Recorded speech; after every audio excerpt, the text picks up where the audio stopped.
সঙ্গে জোর করে ছিন্ন করা হলো আমার এতকালের সম্পর্ক। বাড়িটি নিয়ে বর্তমান সরকার অহেতুক বিতর্ক তৈরি করে। বিষয়টি দেশের সর্বোচ্চ আদালতে বিচারাধীন থাকা অবস্থায় আমাকে সব নিয়ম নীতি উপেক্ষা করে নজিরবিহীনভাবে বলপূর্বক উচ্ছেদ করা হলো।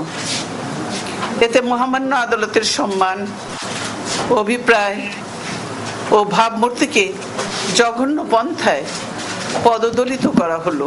এই উচ্ছেদ করতে গিয়ে যে অমানবিক আচরণ তারা করেছে তাতে আমি নিজে অপমানিত, লাঞ্ছিত শুধু নই, লজ্জিত বোধ করছি।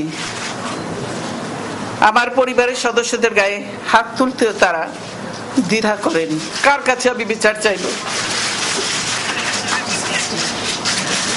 সে অবস্থা করেছে, সারাদিন আমি মানুষটা কিছু খেতে পর্যন্ত পারিনি, আমার বাড়ির লোকজনকে কিছু খেতে পর্যন্ত দেয়নি।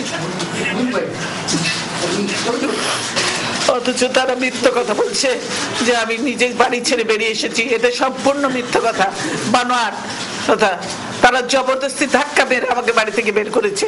তারা প্রথমে ফ্রন্ট দরজায় গ্রিল যেখানে আছে গ্রিলের নেট কেটে তালা ভেঙে ভিতরে ঢুকেছে। তারপরে আমার একটা স্টাডি রুম, সেখানে তারা ধাক্কা মারতে মারতে আমার লোকজনকে কাজে, তারপরে তারা ভয়ে খুলে দিয়েছে। তারপরে আমার বেডরুমে এসছে, বেডরুমে ধাক্কা মেরে মেরে মেরে মেরে লাথি মেরে মেরে মেরে সব ইয়ে করে, তারপরে বেডরুমে ভেঙে, এখনো আছে ভাঙা, ভেঙে তারপরে তারা ঢুকেছে।